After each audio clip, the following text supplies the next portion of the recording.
everybody, I'm Sally Engelhardt, Grand Prix Dressage rider.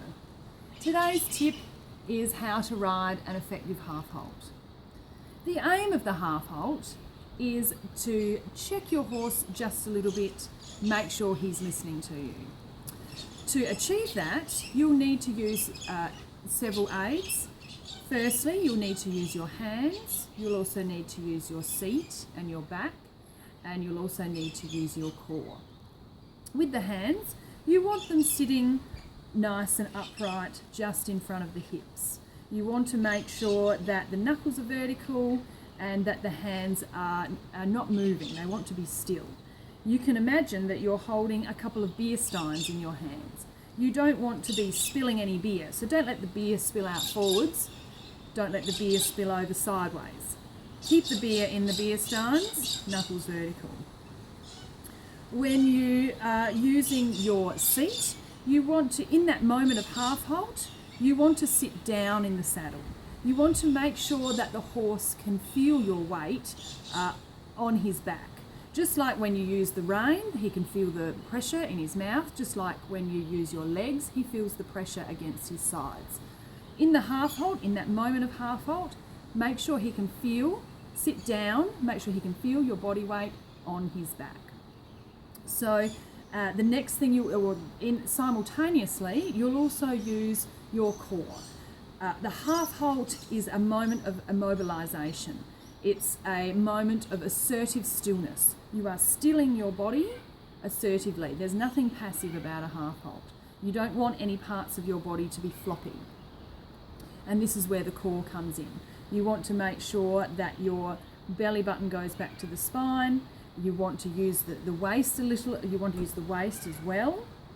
So in that moment of half-halt, hands, you will close your fingers around the reins. You will sit down on your horse. You will immobilize the spine and the pelvis using your core.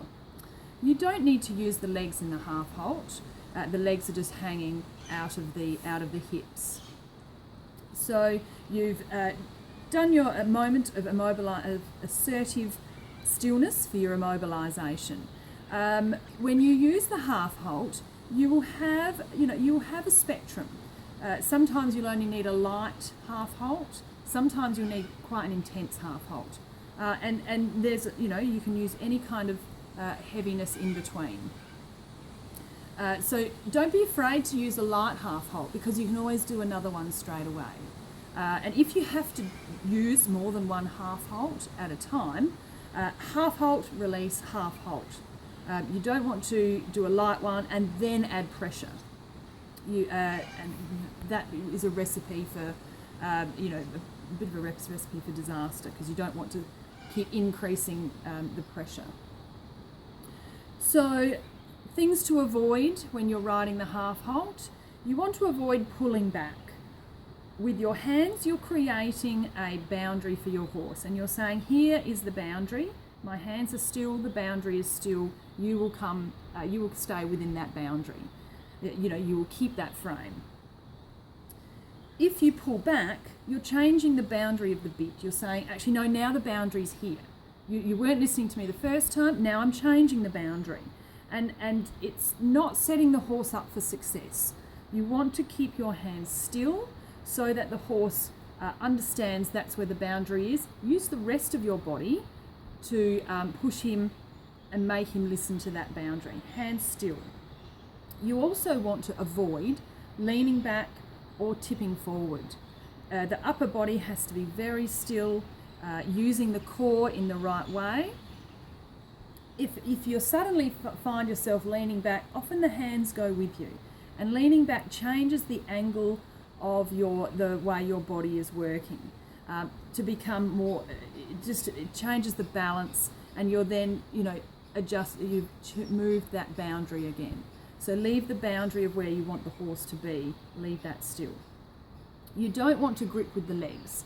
As soon as you start half-halting, if you then add their legs, you're kind of saying stop and go at the same time.